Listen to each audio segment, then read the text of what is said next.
Welcome back to Sunday Drive with me, Mark Stone. Now, whilst there's plenty more examples of domestic political stupidity to come, on a lighter note, we are joined today by the one and only, the young Tommi Meadows, Clitheroe's own championship winning rally driver. Good morning, Tommy. Morning, you all right? Right, I mean, this is seriously impressive.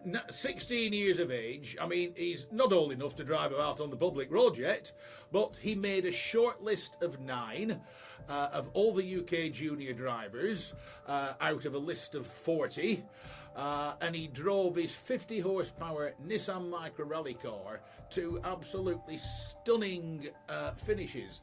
And he only did 8 out of the 10 rounds because young Tommy had to go and do his exams for a couple of others, a pupil at Bowland High School, but he's now studying with the MSA Motorsport Academy, which means he gets 2 weeks at college and 2 weeks at various events, studying various related subjects.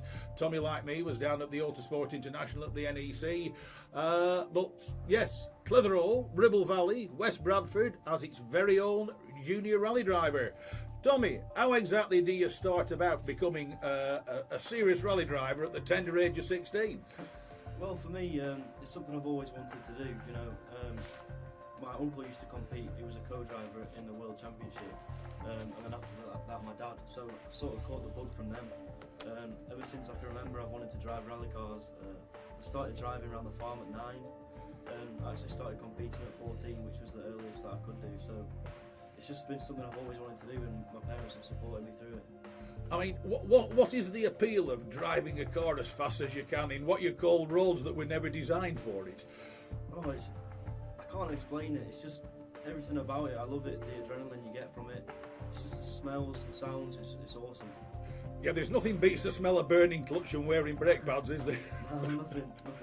Now, the rallies that you've done up to press are not what you call full multi-stage rallies. At junior level, they're like single venue, and you were saying before we went on air that a lot of them are like based at circuits, so to a degree it's been as much circuit racing, you know, the proper form of motorsport, that'll get them all going out there, so it's been as much circuit driving as it has rally driving. Explain what the junior rallies are. Well, the junior championship is for drivers from 14 to 17 years of age, and we drive up to 1 litre rally cars. So because we're not eligible to drive on the roads, we can't do proper multi-venue rallies where you drive between stages on the road. So all the rallies have to be based at a single place, so most of them are based at circuits or disused airfields and places like that. And with that, it means you drive in places like Anglesey Circuit, where some of it's not exactly just like rallying. You've got to be smooth and have the right lines like racing. So, you know, this year I'm going into the forest, and my driving style is going to have to change dramatically to be quick there compared to doing the juniors. So basically you've got to learn how to rally drive again, or learn an alternative form of rally driving. Well, yeah, it's completely different. I mean, even tarmac rallying on single track roads is different to the circuits. It's just all about using all the road, getting the right lines, and especially in the slower cars, if you mess up your line on one corner, you lose so much time on the next straight. It's all got to be perfected. Now, looking at anybody who was listening last week, I commented that you ask most young rally drivers or racing drivers what they've done, and you get this piece of paper thrust in your hand that if they've had a bit of thought and time, they'll print off. Not young Tommy, you get a spiral bound CV. I mean, this is impressive, and this is how you get sponsors. And sponsors he has. He has Proflex, that's of course owned by Gordon Birtwistle, which isn't far down the road from us. They provide his suspension. Turox, who provide his brakes. I mean, theoretically, you hope that Turox won't need to supply you with very much. And then, of course, there's Fuchs Titan for the oils, etc. I mean, for somebody at your age to have pulled down 3 good sponsors, it's seriously impressive. It is. It's something I've always tried to work very hard at. You know, I'm not from a very wealthy family. I know if I'm going to get anywhere in the sport, I'm going to have to get support from other areas. So ever since I started out, I've been writing my own press releases and working on sponsors myself, and I've been lucky to get people like that involved, and I'm very grateful to them for coming on board. And it all helps. Just out of interest, who is it that sits alongside you? Because rally drivers, the one thing a rally driver needs is a co-driver. I've always said a co-driver, it's a combination of bravery and rank stupidity. Because somebody sits there calling out the pace notes, not looking where they're going, hoping the driver doesn't slightly get it wrong and park them up a tree somewhere. Yeah, well, this year I've got I had a co-driver for the first 2 years. He was called Ian Oakey. He did the first 2 years in the junior championship with me, and he used to sit with my dad, so he's got a lot of experience. In 2016 I had more of a sort of driver side with me. He's normally drives, but he has a co-driver licence, so more like giving me some tuition on the events, which was good. But Ian's back with me for this year on the pace notes in the forest, so I'm looking forward to having someone back on board with some experience and I can learn from. Now, the one thing that, shall we say, the cherry on the cake for you last year was being presented with overall junior driver in the UK, and you were presented with this over in Cologne in Germany. Just explain what it was. How did you arrive in Germany to be presented with this award? Well, there's a show called the World Motorsport Expo, which is put on by a magazine, a motorsports magazine, and every year they have an award for the junior rally driver. So there's a short list from all the drivers in the UK, which is there's a Scottish championship in Wales and England. I say there's maybe 40 junior drivers that can be eligible for it, and they shortlisted it down to about 9 drivers, and all of us flew out to Germany on the night for the show, and it's a gala dinner, and then on the night they announced the winner, and that was me, which I wasn't expecting, because having missed 2 rallies for my exams, we hadn't taken a championship. We had a good year, and I've been pushing the car to its limits, so to get the award was a nice to have some recognition for our efforts. So basically, it wasn't because don't take this wrong, it wasn't because you'd won rallies. I conclude it's based on how well you do, how well you drive, how well you perform, anything and everything to do with Tommi Meadows being behind the wheel of a rally car is what they're looking at. Yeah, I mean, we haven't won loads of rallies, but we've always been up there and thereabouts, and been driving an underpowered car. It's 15, 20 horsepower down on some of the top ones, but I'm happy to do that. I think it's taught me a valuable lesson for the future. You've got to wring its neck, whatever you're driving, so I think that they saw that and awarded it to me, which was good. I mean, that's the interesting thing of 50 brake horsepower Nissan Micra. I mean, they're a small economical car for pottering around in and going shopping and taking the kids to and from school and everything else. And young Tommy has taken this tiny little, shall we say, very cute little Japanese Nissan, and he wrings its neck and makes it win things. Yeah, it's very much based on a standard car. You can change the suspension and the brakes, but all the transmission and engine has to be standard. I can remember when I first started, I got in it and I thought, this is fast enough for me at 14, but you soon think, I want more power now, so ready to move on. I think that's the thing about all racing and rally drivers. No matter how fast the car is, they always want one that goes a little bit quicker or a lot quicker. Yeah, every time you come in and you're not as quick as you want to be, you can just always blame the car. That's what I do. Which, of course, I mean, who looks after your car? Do you have a team of mechanics, or does Dad do it, or how does it work? Because every rally car needs a support crew on it. Yeah, it does. And to start with, me and my dad did all the prep work and running it on events together, but it soon gets to a point where it's hard work and you need someone with a bit more knowledge. So last year, my co-driver, actually, he's a mechanic in his day job, and he has a few friends who've come along and helped us out, especially his son, actually. His son's, I think he's 12, and he's so much more able than either me or my dad working on cars, so they kept it running, and between events do so much prep work on it, and I think that helped me out through the year a lot. I suppose it'll look quite strange. You're pulling at the for service. A 12-year-old lad pops out, drops your oil, sorts your gearbox, puts you some new brake pads in, away you go again. Well, yeah, but you know, it's probably better than most of the people out there on those events doing stuff like that. And he's having the car after me. He's got the car now that I've used, and he's going to do the junior championship next year. So also, everybody's following on. Yeah. The fact that this year now, Tommy's moving up a car. You went from a Nissan Micra, you're into a Ford Ka now, aren't you? I am. We've been putting the car together for the last 2 years almost now. We got it as a standard road car. It was actually an insurance write-off, a Cat D write-off, and very minor damage, so we fixed that, stripped it out to a bare shell, and we're just gone to hell with it. It's got a proper roll cage in, and everything's been done. Just no expense spared, really. A lot of work's gone in from Mick Tomlinson at A-Frame Engineering in Barrowford. I mean, he's done all the work on it, and some of the work he's done on it is absolutely awesome. And it's going to be using the BTRDA Championship this year, which is the National Clubman's Championship, should I say. Let me say, BTRDA is the British Tarmac Rally Drivers Association. Yeah, British Trials and Rally Drivers Association, yeah. Yeah. So, yeah, my dad actually won that championship back in the day, so I'm sort of taking off where he left off now in the same spec car. Ford car, it sounds like, you know, everyone say, oh, hairdresser's car, but underneath it's got a proper gearbox and engine. Everything's real specialised with it.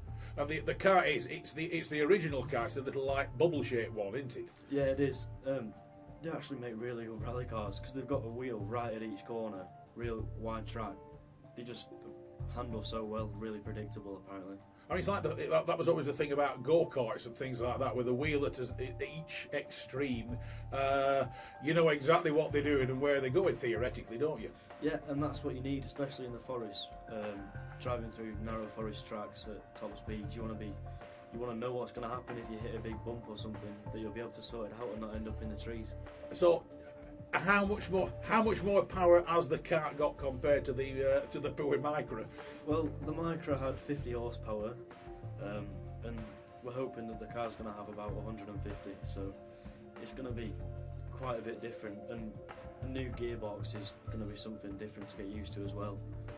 A limited slip differential. It's going to be such a different beast to the Micra. So, as regards the engine and the gearbox and the suspension on this car, what can you do to it? What are you allowed to do to these? The class that I'm going in is basically you can do whatever you want to the engine. It's got to be under 1400cc, but you can do whatever you want to the engine.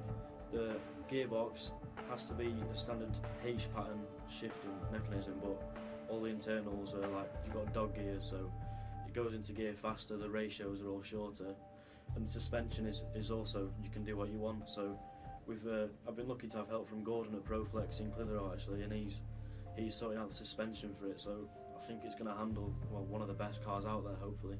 Well, I mean, the thing about Gordon at Proflex is he supplies the suspension to like the GT racing Bentleys, so the car will seem a little bit tiny compared to what he's used to putting shock absorbers on, won't it? Yeah, well, Gordon does a lot of work for a vast majority of different disciplines. I mean, he's done shock absorbers for cars like in the movies, going downstairs and stuff like that.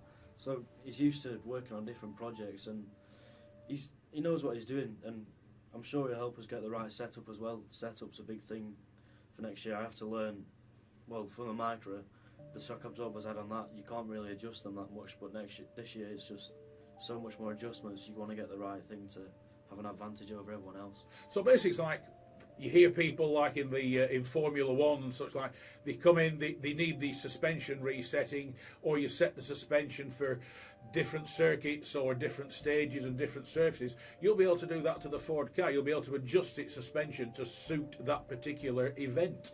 Yeah, you can do a lot to it.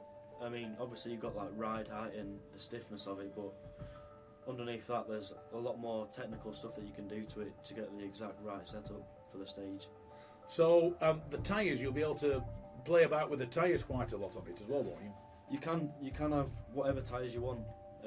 I've actually been lucky to have support from DMAC, who are helping me out with tyre supply this year, so I'll be using those tyres. And in the junior championship it was just a control tyre, so everyone has to run the same tyre no matter what the conditions are. So tyre choice is another thing that's going to be coming into play this year, and I'll have to learn what suits each condition best. So this means now your support crew will need a bigger van, because of course we don't know what tyres Tommy will want, we don't know what the weather's doing, we don't know what the stages are going to bring, so you'll end up with a serious supply of tyres and shock absorbers and everything else with this poor little Ford car, won't you? Yeah, it's getting treated quite well, I think. I mean, the interesting thing, like, it's interesting that the Ford car, as you said, it's an insurance write-off.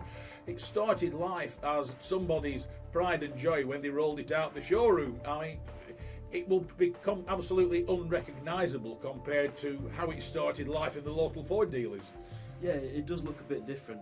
I mean, people often think that rally cars are these scruffy things and just get ragged about a track, but actually people take a lot of pride in them, and they're built properly.